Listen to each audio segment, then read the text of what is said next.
Bon les gars, on se retrouve pour un petit record de ma session de backtesting du jour.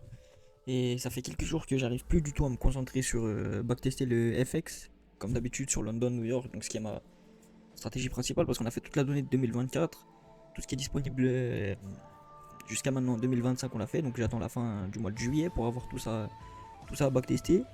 Et j'étais en train de réfléchir, dans la dernière vidéo on a fait des ajustements sur la stratégie. On a dit qu'on allait dégager USD4 des GBP GPY pour garder que Euro USD et GBP USD. Et donc avoir une indifférenciation de ma watchlist pour chaque session. On a aussi vu que bon, au niveau des profits purs et durs, New York rapportait 2 fois plus de profits que London. Même si London voilà, avait rapporté 27 ou 28K entre 2024 plus 2025, et bah c'était plus de l'ordre de 55K environ pour New York. Bref. J'ai réfléchi, je me suis dit si je garde que EUGU, si NY est meilleur que London, si je vois que ma vision est quand même pas mauvaise du marché, en tout cas ça a pas l'air d'être mauvais, j'ai eu l'idée d'essayer la même chose sur les indices US à la place du FX. Dans le sens où si j'arrive à faire marcher ma vision sur les indices US, je peux dégager la session de London et trader exactement la même chose sur le FX et sur NY. Qu'est-ce que je raconte? Trader uniquement sur NY et exactement la même chose sur les FX et sur les indices. Donc c'était ça mon postulat. Je me suis dit faut que je teste, mais j'avais déjà testé à l'époque sur les indices. J'avais adapté la fenêtre de tir dans le sens où j'avais pris la killzone officielle indice. Et j'avais vu que ça marchait pas. En tout cas que ça avait pas l'air d'être concluant, donc j'avais abandonné, je m'étais dit je vais rester sur mon marché, etc. Là mon but c'est de faire exactement la même chose en horaire, en tout, sur les indices, même si c'est censé être une hérésie en fait. C'est censé être une hérésie dans le sens où les indices US c'est pas la même killzone, etc. Mais on va essayer comme ça. Et la seule chose que je vais changer par contre, c'est que on entrera, on aura un peu plus de facilité à rester tard dans un trade après 17h, après 18h que ce que j'avais sur le FX. Parce que bah évidemment le FX ça ouvre beaucoup plus tôt, c'est toute la journée, et donc du coup la volatilité, les volumes sont censés redescendre beaucoup plus vite que sur les indices. Donc c'est le seul truc dont je vais me servir comme information pour différencier les deux. Et puis je me suis dit aussi que moi dans ma stratégie j'ai besoin d'un spike de momentum quand même, et d'une bonne cassure, d'un bon MSS avec du bon displacement. Donc je me dis que si les marchés sont fermés et qu'ils ouvrent plus tard, bah j'aurai normalement plus souvent sur les indices mon setup un peu plus tard, autour de l'ouverture officielle. Bref, on va arrêter de se poser trop de questions. On va tester, là j'ai ouvert une session qui fait tout 2025, en tout cas de janvier à juin. Et ouais, dans cette petite capsule vidéo, on va faire 1 mois ou 2 mois. Je vais voir comment on se sent. Sachant qu'on a qu'une session à faire, on peut très bien faire 2 mois. On va voir. Petit café. Et bon, ça on va backtester ça. Je vais faire go to next New York. Première journée, ça va être très clairement une journée sans setup. Deuxième journée, same thing. Là, c'est un peu expérimental parce que d'habitude, quand je sors une vidéo, je sais que le setup est rentable. Là, c'est un peu en mode je sors une vidéo, mais ça se trouve, ce que je fais, c'est pas rentable.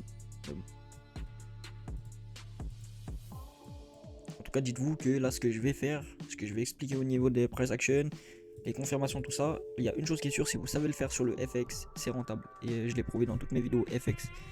D'ailleurs, je vais peut-être tourner une vidéo FX après. Oh, attendez, il y a une dingue. Oh là là là là là là là, je suis le roi des abrutis. Je suis le roi des abrutis.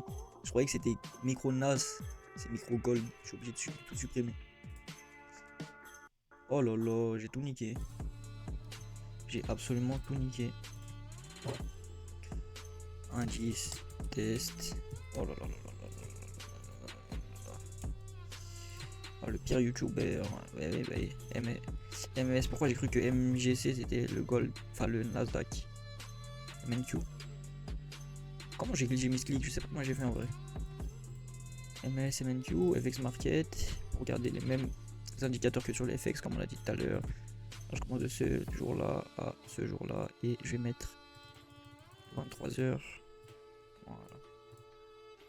Bon bah my bad. On reprend. Boum. Nasdaq. Ouais, bah là c'est un peu plus corrélé, ça me paraît un peu plus logique.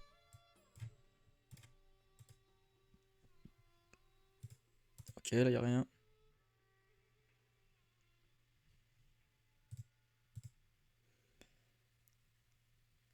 Et là j'ai rien vu tout à l'heure, mais attendez. Là il y a peut-être un truc à faire.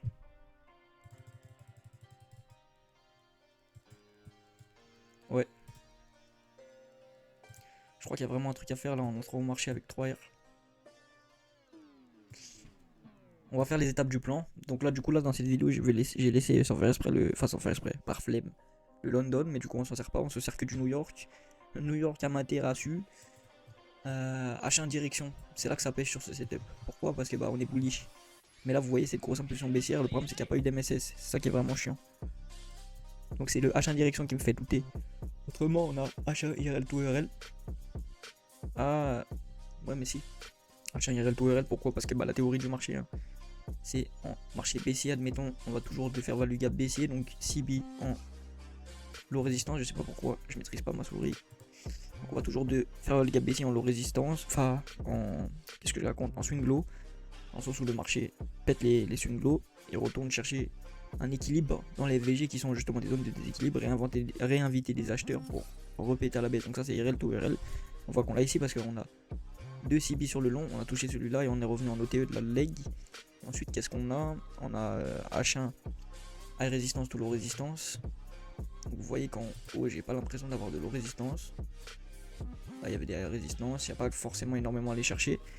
Et surtout au plus court terme, ce qu'on a en high résistance, c'est prise de ce swing high, prise du haut de l'Asia, ça a été fait déjà, prise du haut de London, c'est fait. Et on a en face, du coup, les low résistance ici, c'est bas là, c'est bas là. Et donc plus généralement toute cette petite trendline ici sur la montée. Donc on a des low résistance, assez factuel. Ensuite prise des hauts de London et M5 MSS avec displacement, vous voyez qu'on a tout. Tu vois, là il y a mon breaker qui a déjà été touché. J'ai passé une bougie en trou. Mais bon, si on prend que les corps comme ça, tu vois, rentrer au marché c'est pas non plus dégueulasse, j'ai pas perdu trop de prix d'entrée. Le seul problème que j'ai ici c'est le H1 direction qui est un peu chiant quoi. Mais bon, c'est vrai que la puissance du momentum elle était baissière et le fait que on remonte comme ça a pas l'air d'être un redépart à la hausse, vous voyez ce que je veux dire, parce qu'on laisse des low résistances en bas. Non, c'est bon. Pour moi je suis bearish et si je me prends un stop loss, c'est vraiment pas la fin du monde. Il faut juste que j'apprenne à utiliser FX Replay. Ça fait 1 ou 2 jours même pas que j'ai pas utilisé FX Replay et je suis déjà perdu. Putain. On dirait que j'ai jamais pas testé sur FX Replay. Tac, tac, tac. Ok, voyons voir ce qui se passe. Est-ce qu'on se fait dégager du trade? Non. Ok, très bonne analyse pour la première. Ah, c'est beau, c'est rondement mené. Go next, on prend pas la confiance. On prend pas la confiance, mais c'est rondement mené. En fait, j'avais mon instinct qui me disait d'être vendeur, tu vois. Et c'est vrai que des fois, il faut contredire la structure pure. Parce que là, tant que t'avais pas clôturé sous cette mèche, c'était compliqué. Mais bon, vu la résistance que ça avait laissé, je me suis dit, je reste bearish. Bref, ici, ça va être compliqué d'avoir quoi que ce soit. Donc, on va passer la journée directe. Ici. Le problème, c'est qu'on n'aura pas d'H1 PDRA en haut, en fait. Peut-être qu'on peut avoir un beau turtle soup, je sais pas. Non. Ouh là, le turtle soup, il est monstrueux. Qu'est-ce qui est plus bearish? Nasdaq pour moi est plus bearish. On a des belles LR tout le long. Donc là au niveau HR to LR on est servi comme des porcs. On est vraiment servi comme des petits gros porcs. Qu'est-ce qu'on a ici? On a un fond de marché globalement bearish. Depuis pile le moment où on a pris notre TP tout à l'heure, vous vous rappelez, c'était sur cette leg. Donc ça c'est très bien. Ensuite qu'est-ce qu'on a? IRL to IRL. Bon, ici j'avoue qu'il faut savoir non pas lire entre les lignes mais dans le sens où on est bearish. Ouais j'avoue on n'est pas revenu équilibré en ERL. Non on n'a pas d'IRL to IRL donc en soi normalement on n'est pas censé prendre le trade. Par contre HR to LR vous voyez on a prévu daily high. On a ce très beau turtle soup et dessous on a des low résistances tout le long dans un marché global baissier. H1 PDRA, ce qui se passe c'est que j'ai différents types de PDRA, j'ai soit comme tout le monde le FVG H1, j'ai le breaker block H1, je peux avoir le... Attendez pas que je me perde. L'order block H1 forcément Et je peux aussi avoir le Turtle Soup H1. Mais le Turtle Soup H1, c'est pas n'importe quel type de Turtle Soup. C'est, admettons, ici, vous voyez, le marché, qu'est-ce qu'il fait? Il casse tout ce plus bas. Il casse tout ce plus bas, mais il pète à la hausse. Donc en vrai, a posteriori, on peut se dire ça, c'était une prise de liquidité. Mais sur le moment, c'était un BOS. Là, j'avoue que la localisation, tout ça, c'est pas le meilleur. Mais ce que je veux dire, c'est que ici, dans un marché, on peut vraiment se dire que ça, au final, quand tu vois jusqu'où le prix allait, c'était une prise de liquidité. Et pour moi, ça, c'est pas un turtle soup qui peut me servir de H1 PTR. Ça, par contre, c'est un turtle soup qui peut me servir de H1 PTR. Pourquoi? Parce qu'on va chercher toute la liquidité, toute cette trendline là, une seule bougie violente, et la mèche est laissée, et le corps clôture dans le range. Et donc là, pour moi, ça, c'est un H1 PTR. Très clair et net, et même peut-être un meilleur H1 PTR que FVG ou les trucs globaux. Ensuite, qu'est-ce qu'on a? Je vais juste voir si on a le MSS avec displacement, c'est le cas. Le problème, c'est que c'est difficile d'entrer ici. On peut essayer d'entrer sur ce breaker. On va se rappeler le truc de l'IRL to URL. Mais je pense que pour autant, c'est pas ça qui va me refroidir sur ce setup. Je peux pas mettre trop de ratio, vous voyez que c'est trop bas. Par contre, si je mets 2,22, je suis en bas des low résistance. Je pense que je vais essayer de rentrer dans ce trade dans le sens où tout est aligné en fait. On est bearish, on a tout. Sauf c'est vrai le IRL to URL. Mais tout simplement IRL to URL, je sais pas, c'est pas ma règle la plus stricte, tu vois. Et puis IRL to URL aussi, ça peut être remplacé dans mon jargon par le dealing range. On voit que là on est dans un cas de figure plutôt spécial sur le marché où c'est compliqué de mettre un Fibonacci, mais bon, on voit qu'on a vraiment retracé quand même. Après le défaut c'est qu'effectivement tu vois on a ça là, on a ce FVG tout là, à partir d'ici quoi, qui n'a jamais été retesté. Et le marché bégaye sa grand-mère depuis un bon moment. Le problème c'est qu'en fait là ce qui m'appelle sur le marché c'est cette turtle soup. Cette turtle soup et cette hausse de momentum à la baisse, ça m'attire trop sur le marché en fait. Ça a l'air trop parfait. Et le fait qu'il manque juste une confirmation, c'est pas ça qui me donne envie d'abandonner ce trade. On va voir comment ça se finit.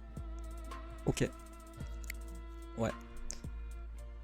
Bon ça c'est... Ouais, on va pas non plus trop ouvrir notre gueule, mais pour moi ça c'est ça le Sharingan sur les marchés. C'est-à-dire que tu sais lire ton prix, tu sais voir tes liquidités, tu sais voir comment ça s'organise sur le marché. Et j'aime penser en fait moi personnellement que mon plan c'est ma roadmap. Mon plan c'est ma roadmap. Quand vous voyez mon plan de trading, il est assez rapide, assez simple. Et tout ce qu'il y a c'est dedans c'est les concepts qui m'ont le plus marqué depuis que j'ai commencé le trading. D'ailleurs là j'aurais pu mettre mon 3R, ça passait mais bon. En vrai aucun regret. Donc les concepts qui m'ont le plus marqué, parce que c'est des principes globaux de fonctionnement du marché. Ouais. H1 direction, c'est quoi? C'est mon sens de la structure du marché plus, comment dire, plus le momentum. Donc l'analyse du momentum, dans quel sens il me mène. Le IRL to URL, c'est le principe. Et d'ailleurs j'aurais dû mettre dealing range / dealing range. Je vais modifier mon plan. IRL to URL / dealing range dans le sens où c'est l'aspect du marché qui va impulser à la baisse et retracer plus lentement à la hausse et qui va revenir rééquilibrer le marché, tu vois. Et c'est pas toujours, je cherche pas toujours forcément FVG, même si la plupart du temps il y en a un, mais moi en tout cas si le marché impulse fort à la baisse et va retracer lentement à la hausse et va venir soit toucher un FVG, soit au moins venir en OTE, mais qui montre que le retracement est beaucoup plus lent que la pulsion, dans ce cas là l'IRL to URL ça peut être validé. Ensuite, qu'est-ce que j'ai? Le HR to LR, c'est monstrueux en fait. C'est le concept le plus monstrueux des marchés. Il n'y a pas plus fort comme concept. Tu te places dans le sens où toute la liquidité a été prise et tu targetes toute la liquidité qui reste à prendre. Et c'est aussi simple que ça. C'est aussi simple que ça. Là, il y avait une petite prise de liquidité avant de partir. Vous voyez? J'ai pas détaillé tout le setup, mais là, avant de partir, qu'est-ce qu'on fait? On arrache la grand-mère de tout le monde. Je pense qu'on est bien d'accord là-dessus. Donc là en vrai il y avait où de la liquidité? Bon là-haut, mais c'est compliqué de retourner là-haut parce qu'on est bearish. D'ailleurs même là on avait pris de la liquidité, tu vois, donc même ça c'est relativisable. En gros, sur toute la baisse on a quand même des turtle soup avant toutes les grosses impulsions baissières, il y a des turtle soup. Ici il n'y a pas eu d'impulsion baissière depuis un moment, pour quelle raison? Parce qu'il n'y avait pas de turtle soup. Tac, tac, tac, tac, tac, la liquidité n'était jamais prise, même ici par là, elle n'a jamais été prise. Donc qu'est-ce que tu veux faire? Quand je te dis que il n'y a pas de conneries en fait. Il n'y a pas de mensonge, il n'y a pas de blabla, il n'y a pas d'illusion, il n'y a pas de magie noire. Ici, le marché prend la liquidité, il est prêt à péter à la baisse.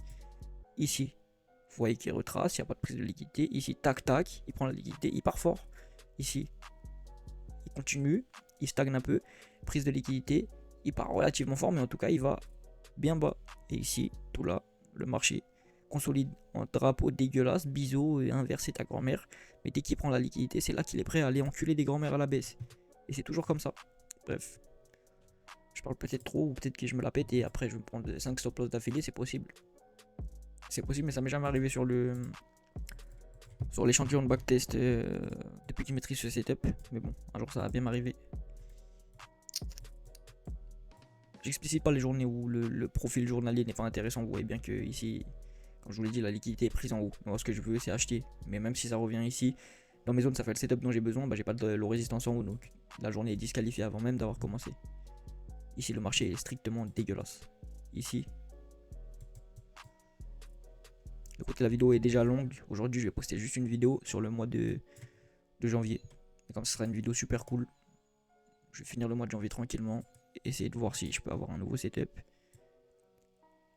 Là, ce qui est très chiant, c'est pour avoir un H1 PDR. Sinon, il y a beaucoup de choses qui sont belles sur le marché.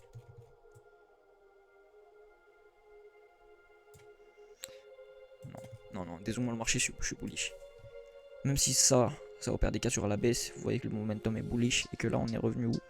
En gros, sorte de IRL to IRL. Enfin, pas sorte de IRL to IRL, c'est un IRL to IRL. Enfin, une schématique IRL to IRL. Donc, on va voir si on va chercher previous daily high. Vous voyez qu'en tout cas, on est revenu et on a réagi tellement fort à ce SVG que j'ai pas du tout envie d'essayer de vendre. Ouais, très clairement. C'est logique.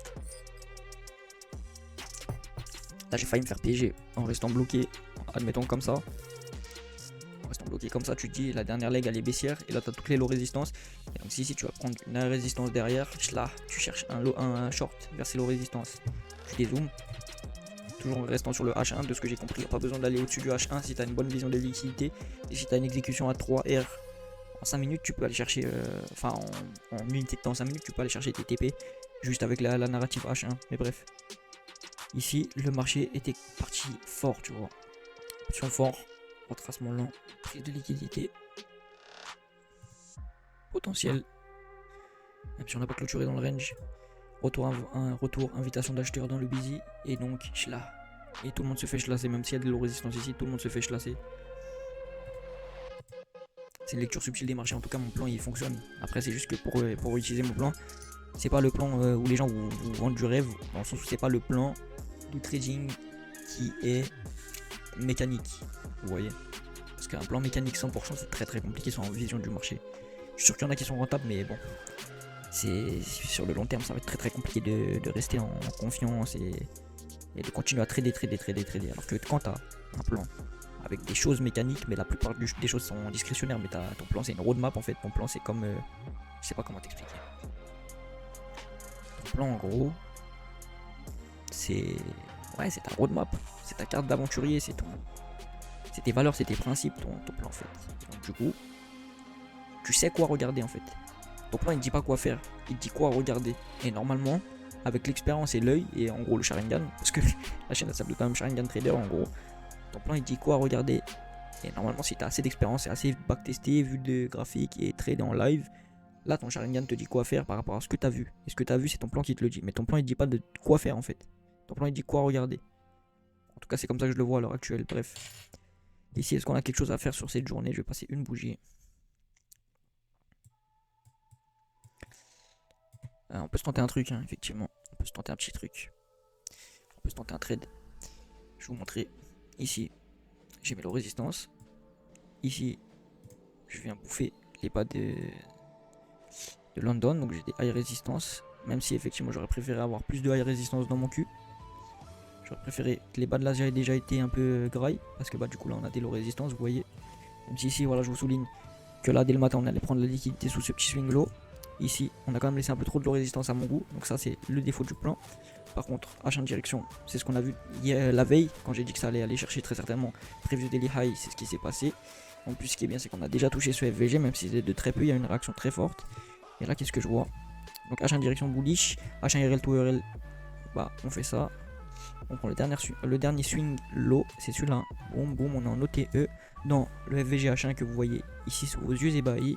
On est sous la session de London, donc sweep de London session low. HR to LR, ok, bon, les low résistances sont belles, les résistances sont un petit peu plus à déplorer. Ça peut aller plus bas chercher la trendline ici, hein, mais bon, après ce sera compliqué de rentrer. Sachant que là, notre H1 pied d'arrêt pour l'instant c'est le FVG. C'est pour ça qu'on peut rentrer. Et puis voyons voir ce qui se passe. Est-ce qu'on a le MSS du Seigneur ou pas? Dommage. Bon, bah vous voyez que... Ah, vous voyez que... J'ai l'impression de redécouvrir la vie.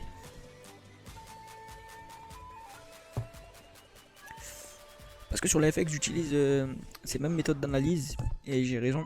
La plupart du temps on va dire que 70% du temps, on va dire, peut-être 75% du temps, j'arrive à voir le biais.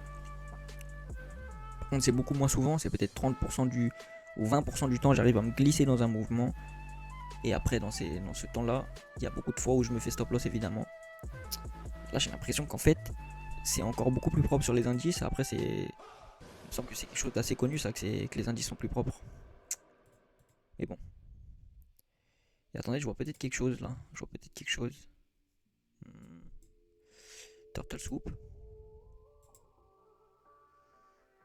High résistance, tout low résistance. Même si on a déjà pris les highs de London. Pour moi, le marché est voué ici à aller chercher un preview des highs. Donc, qu'est-ce qu'on a? Qu'est-ce qu'on a si je vous fais les choses assez simples? Je vous raconte un peu ma vie. H1 direction, c'est bullish, très clairement. On n'est pas bearish du tout. Celui qui est bearish, il faut qu'il aille se faire enculer. H1 IRL to IRL, comme je vous l'ai dit tout à l'heure, en fait, impulsion haussière forte, retracement assez lent. Tac tac. Même si on n'est pas revenu rebalance un FVG en soi. Je regarde en H4 si on n'est pas venu, mais non. Même si on n'est pas revenu rebalance un FVG en soi, c'est possible de faire quelque chose. HR2LR par contre, bon bah là les frères, le HR2LR était magnifique. Je dis était parce que la résistance ici, le Turtle Soup est magnifique, magistral. Ça allait un peu trop vite pour nous dans le sens où là nos résistances étaient très belles. Mais on a déjà mangé une partie. On a déjà mangé une partie ici, vous voyez.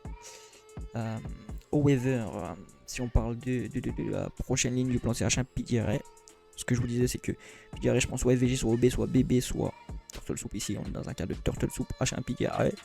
M5 MSS avec displacement, bon bah le MSS qui va le nier, le breaker qui va le nier, le displacement qui va le nier. Absolument personne parce que sinon il faut aller se faire enculer. Et donc ici, si j'essaie de me positionner comme ça, je peux essayer d'aller chercher 1 pour 1.54 en gros. Ouais. Bon ça va, c'est encore viable. D'habitude je prends du 3 pour 1 de ratio. Et là je me dis que si le marché ne va pas chercher son previous daily high tout de suite, il devrait y aller. Et ce qui m'intéresse c'est que même si le marché est plus fort, vous voyez, il est plus puissant à la hausse sur Nasdaq. Vous voyez que lui, par contre, il n'est pas non plus allé chercher son previous daily high. Et en plus, il a des relative equals ici. Donc, raison de plus pour me dire que si je me fais déclencher dans ce trade, j'ai des chances énormes de take profit. Sachant que, certes, on a un ratio de merde entre guillemets, 1.54. Mais notre SL est tellement bien protégé, tellement loin. Ok, bon, bah ça sera pas passé comme j'aurais voulu. Même si c'était très très prévisible. J'avais le BS, j'ai essayé coûte que coûte de venir me prendre un peu d'argent sur ça. Mais le marché ne m'a pas donné d'argent sur ça. Mais voilà quoi, tout simplement on est venu chercher à la lettre le previous daily high.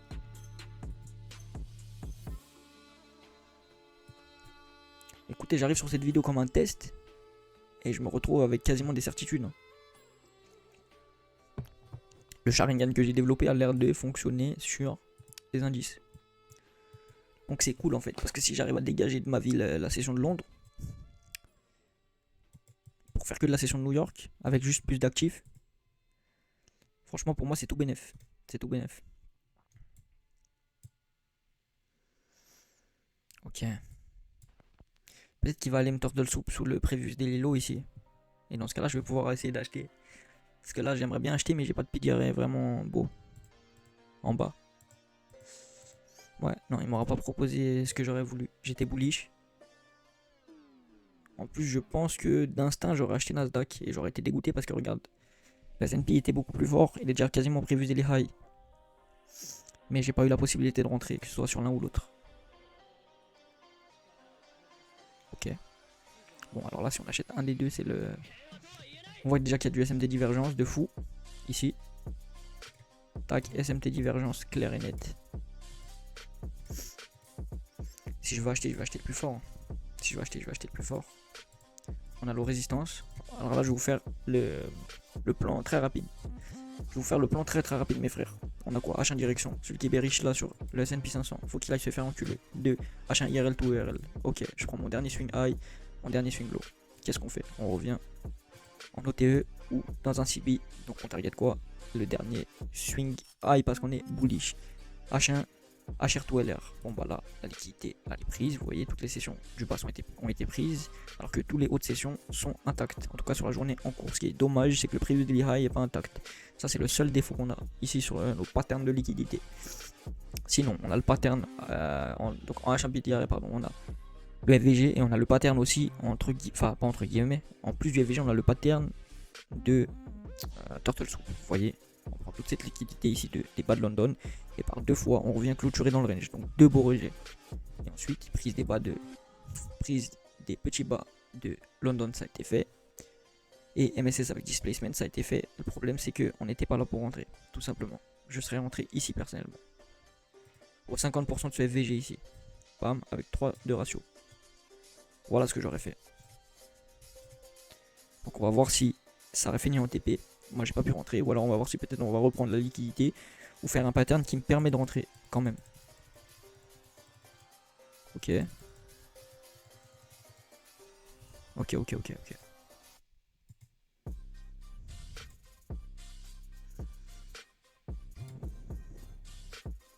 Écoutez, je vais pas niquer mon mot parce que j'ai pas le pattern que j'aime, tu vois, le pattern de breaker que j'aime vraiment. Mais moi, je pourrais très clairement faire ça, sincèrement. Je pourrais très clairement faire ça si je respecte un peu ce que je vois. Le fait qu'on a recorrigé, on a eu un nouveau spike de momentum et qu'on a refait un nouveau MSS à la hausse. Ouais, bon bah, putain. Bon, on n'aurait pas été déclenché, mais je suis étonné. Comme j'ai dit plusieurs fois depuis le début de la vidéo, je suis arrivé avec des doutes et des interrogations et je reviens avec, enfin, je repars après un mois de data avec pas mal de certitudes parce que, certes, on a pris que 2 wins, mais ces 2 wins elles ont été accompagnées de combien de journées où on a compris ce que le marché nous disait et ce qu'il allait faire. Et c'est ça qui est important. Là, c'est dommage. Hein. C'est dommage parce que regardez ce turtle soup de fou, je l'ai vu hein, évidemment. Mais ça, c'est opéré hors session en fait. Ça, c'est clairement opéré hors session. Mon MSS avec displacement, il était là. Donc j'aurais essayé de rentrer par exemple là-dessus, tu vois, sur ce order block. Mais j'aurais jamais été déclenché dans tous les cas. Puis, dans tous les cas également, on aura attendu la session. Donc voilà, on va pas s'inventer une vie, on n'aurait rien pu faire. Et en plus, voilà, tant mieux. Pour une fois, on n'avait pas le biais, tu vois. On était bearish, et en fait, le marché est venu faire turtle soup sous la totalité. Et ensuite repéter à la hausse.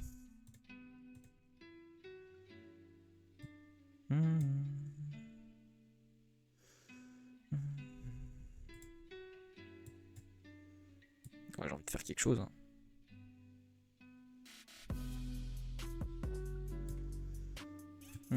J'ai envie de faire quelque chose. Le problème, c'est que là, j'ai des low résistance. Mais le SMT divergence me montre que lui, il a déjà pris ses low résistance. Donc, il a de la high résistance. On a le pattern HR to LR. Enfin, non, pas HR to LR. IRL to URL. Le H1 direction, on l'a. Le HR to LR, on l'a. IRL to LR, on l'a. Putain, je sais plus parler. IRL to URL, on l'a. HR to LR, on l'a pas. Sur Nasdaq, mais on l'a sur le S&P. C'est trop beau, mais je vais pas rentrer long là-dessus. Ok, bon. Ce qui me gênait, c'était vraiment qu'on avait déjà les résistances. Je pense que je me serais fait SL sur ce genre de journée, dans le sens où je vais voir quand même. Parce que moi, je voulais acheter au début. Donc, quand il y a eu ça là, ouais, je pense que j'aurais pas réussi à rentrer à la hausse ici. J'aurais pas réussi à rentrer à la hausse ici, donc j'aurais pas pris de gain sur ce spike de momentum à la hausse. Et après, quand c'est redescendu comme ça, t'as plus envie d'acheter, on est plus en session. Quoique, parce qu'attends, 7, 8, 9, 10, 11, ouais, non. Je sais que je peux rentrer plus tard sur les indices, mais faut pas non plus abuser.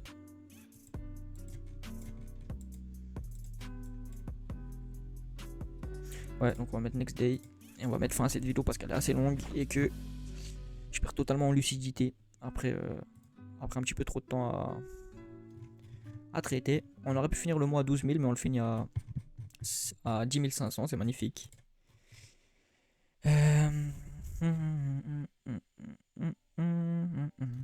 Ouais, bon bah voilà. Bonne petite vidéo à poster, sachant qu'aujourd'hui j'avais la flemme comme je vous ai dit. J'arrive plus à me focus. Dans le sens où moi quand j'ai pas mal de data sur un truc, comme là sur le FX, ça m'excite plus et j'arrive plus à me focus dans le backtest en fait. Dans le sens où en soi j'ai la donnée et je me suis record sur la plupart des mois sur le recording de. Enfin sur le collecting de data. Et donc du coup j'ai confiance en fait. Si je suis un minimum cohérent avec mon esprit, j'ai confiance en la stratégie. Et donc du coup j'avais envie de tester les indices. Je me suis dit je tourne une vidéo indice. Et ouais, ça s'est très bien passé. Au moins ça m'a permis d'être impliqué en fait comme à mes débuts quand je commençais à backtester ça sur FX. Donc voilà. On va continuer.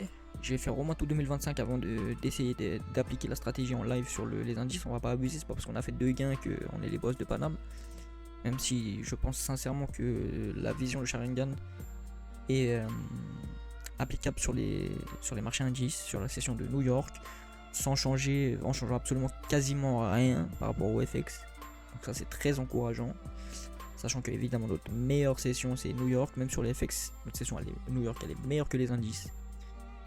Donc voilà, c'est tout pour cette vidéo, c'est tout, je vais vous laisser.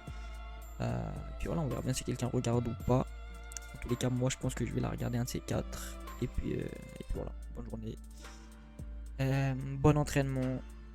Et ouais, bon développement du Sharingan à vous. Et puis n'hésitez pas à regarder toutes les putains de vidéos de la chaîne parce qu'il y a des pépites en vrai. Il y a des putains de pépites. Et vous verrez que j'ai vraiment le Sharingan. Et si vous suivez ma stratégie, vous pouvez vraiment choper le Sharingan.